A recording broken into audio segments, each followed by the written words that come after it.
مقتول فلسطینی صحافی کو یروشلم میں سپرد خاک کر دیا گیا۔ مغربی کنارے میں جھڑپوں کی کوریج کے دوران ہلاک ہونے والی فلسطینی صحافی شیرین ابو اکلج کو یروشلم میں سپرد خاک کر دیا گیا۔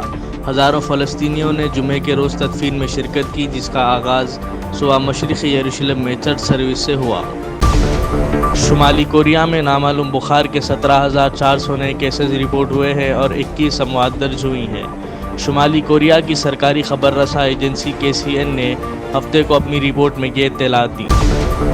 ابوظہبی کے ولی عہد شہزادہ محمد بن زید ال نہیان ہفتے کے روز متحدہ عرب اماراتس کے نئے صدر منتخب ہو گئے۔ خلیج ٹائمز کی رپورٹ کے مطابق 61 سالہ شیخ خلیفہ بن زید ال نہیان کے بعد ملک کے تیسرے صدر ہوں گے، جو جمعہ کو 73 سال کی عمر میں انتقال کر گئے تھے۔ شیخ محمد، جو متحدہ عرب اماراتس کی مسلح افواج کے سپریم کمانڈر بھی ہیں، ان کو متحدہ عرب اماراتس کی فیڈرل سپریم کونسل نے منتخب کیا تھا۔ وہ دوبارہ انتخاب کے اہل ہونے سے پہلے 5 سال کی مدت کے لیے عہدہ سنبھالیں گے۔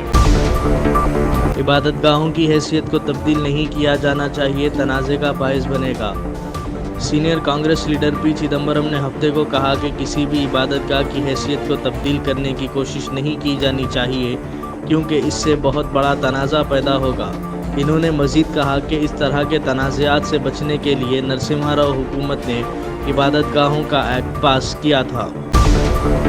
ہندوستان نے فوری طور پر گندم کی برآمد پر پابندی لگا دی۔ سرکاری نوٹیفیکیشن کے مطابق ہندوستان نے بڑھتی ہوئی گھریلو قیمتوں کو کنٹرول کرنے کے اقدامات کے تحت فوری طور پر گندم کی برآمد پر پابندی لگا دی ہے۔ Directorate general of foreign trade نے 13 مئی کو ایک نوٹیفیکیشن میں کہا، جن برآمدی کھیتوں کے لیے Atal letters of credits notification کی تاریخ کو یا اس سے پہلے جاری کیے گئے ہیں، ان کی اجازت دی جائے گی۔ 2022 کا پہلا مکمل چاند گرہن 15 مئی کو آسمانوں پر نظر آئے گا۔ اسکائی واچرز 2022 کے پہلے مکمل چاند گرہن کے طور پر ایک دعوت کے لیے تیار ہیں، جسے سپر مون، بلڈ مون یا فلاور مون بھی کہا جاتا ہے۔ ہفتے کی رات کو چمکے گا۔ ناسا کے مطابق چاند گرہن 15 مئی کی رات لگے گا اور یہ 16 مئی کی صبح تک رہے گا۔ تلنگانہ BJP کے سربراہ بنڈی سنجے نے کہا کہ وہ قانونی نوٹس سے خوفزدہ نہیں ہے۔ تلنگانہ IT وزیر KT راما راؤ کی طرف سے ریاستی BJP کے سربراہ بنڈی سنجے کمار کو بدکاری اور بہتان کے الزامات پر نوٹس کے بعد انہوں نے ریمارکس کرتے ہوئے کہا کہ وہ قانونی نوٹس سے خوفزدہ نہیں ہے۔ سنجے نے آگے کہا کہ وہ لوگوں کے لیے لڑ رہے ہیں اور جو کچھ بھی انہوں نے کہا وہ سچ تھا۔ تلنگانہ کے وزیر IT KT راما راؤ نے امت شاہ کو کھلا خط لکھا۔ وزیر داخلہ امت شاہ کو ایک کھلے خط میں، جو ہفتے کو تلنگانہ کا دورہ کر رہے ہیں، TRS کے ورکنگ صدر اور IT وزیر KT راما راؤ نے تلنگانہ کے ساتھ سلوک کرنے پر BJP پر تنقید کی اور مسائل کی فہرست کے جوابات کا مطالبہ کیا۔ انہوں نے بتایا کہ BJP پچھلے 8 سالوں سے ریاست میں زہر تھوک رہی ہے۔ KTR نے کہا کہ BJP کے قومی قائدین عوام میں نفرت پھیلانے کی کوشش میں صرف ایک بار ریاست کا دورہ کرتے ہیں۔ اسمبلی انتخابات کی تیاری میں تلنگانہ راشٹر سمیتی اس ماہ کے آخر میں ایک بڑی ریلی منعقد کرنے کا منصوبہ بنا رہی ہے۔ کانگریس پارٹی ایک ریلی پر غور کر رہی ہے جس میں راہل یا پرینکا گاندھی ہوں گے۔ بھارتیہ جنتا پارٹی کے لیے ہفتے کی میٹنگ اہمیت رکھتی ہے، کیونکہ اس کا مقصد گریٹر حیدرآباد کے 24 حلقوں میں اپنا قدم جمانا ہے۔ زعفرانی پارٹی تلنگانہ میں اقتدار حاصل کرنے کے لیے کوئی کسر نہیں چھوڑ رہی ہے۔ واضح رہے کہ پارٹی نے 2020 میں کونسلر انتخابات کے دوران کامیابی کا مزہ چکھایا تھا۔ اب توجہ وسطی حیدرآباد اور جنوبی تلنگانہ پر مرکوز ہے۔ تیلگو ریاستوں کی جملہ 7 راجیہ سبھا نشستوں کے شیڈول کی اجرائی کے بعد برسر اقتدار پارٹیوں نے امیدواروں کو انتخاب کرنے کی سرگرمیوں کا آغاز کر دیا ہے۔ تلنگانہ میں 2 نشستوں کے لیے شیڈول جاری کیا گیا، جبکہ ایک نشست کے ضمنی چناؤ کا نوٹیفیکیشن جاری ہو چکا ہے۔ کیپٹن لکشمی کانت راؤ اور D سرینیواس کی میعاد 21 جون کو ختم ہوگی، جبکہ ضمنی چناؤ والی نشست کی میعاد اپریل 2024 تک رہے گی۔ Chief minister K Chandra Shekhar Rao نے امیدواروں کے سلسلے میں پارٹی قائدین سے مشاورت کا آغاز کر دیا۔ سنت نگر کے بنسی لال پیٹا کے بنڈا میسمہ علاقے میں 310 ڈبل بیڈ روم مکانات قبضے کے لیے تیار ہیں۔ ان کی تعمیر 2365 لاکھ روپے کی لاگت سے ہوئی ہے۔ گریٹر حیدرآباد میونسپل کارپوریشن نے حیدرآباد کے آس پاس 111 مقامات پر 1 لاکھ 2 BHK مکانات تعمیر کرنے کا ہدف مقرر کیا ہے اور اب تک 70,000 سے زیادہ تعمیرات مکمل کر لی ہیں۔ حکومت کی طرف سے ایک پریس نوٹ میں کہا گیا کہ جلدی ہی ان لوگوں کو مکانات الاٹ کیے جائیں گے جنہیں ان کی ضرورت ہے۔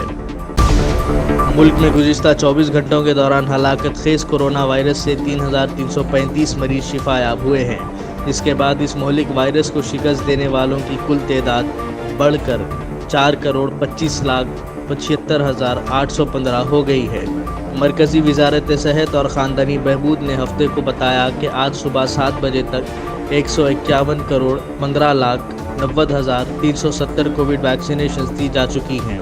وزارت صحت نے کہا کہ گزشتہ 24 گھنٹوں میں کورونا وائرس کے 2,855 نئے مریض سامنے آئے ہیں۔ کبھی عید کبھی دیوالی سے سلمان خان کی پہلی جھلک جاری۔ ہفتے کے روز ٹائیگر زندہ ہے اسٹار نے اپنے انسٹاگرام ہینڈل پر لیا اور اپنی آنے والی فلم کبھی عید کبھی دیوالی کے سیٹ سے اپنی ایک جھلک شیئر کی۔ انہوں نے تصویر کے کیپشن میں لکھا، میری نئی فلم کی شوٹنگ شروع ہو رہی ہے۔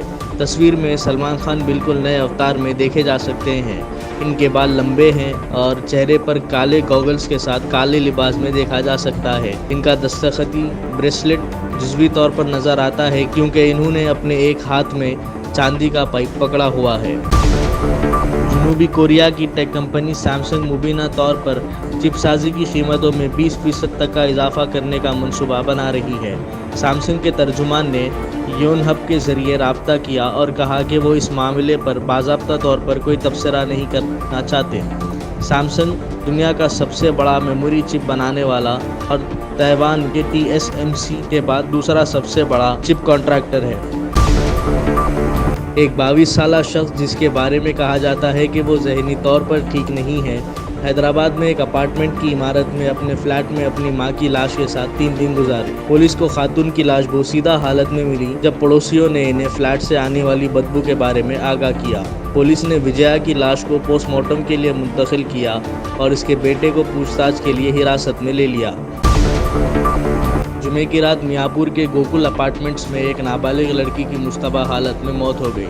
آندھرا پردیش کے کاکیناڈا کی رہنے والی 12 سالہ متاثرہ لڑکی اپنے والدین کے ساتھ کثیر المنزلہ اپارٹمنٹ میں رہ رہی تھی جہاں اس کے والد چوکیدار کا کام کرتے تھے۔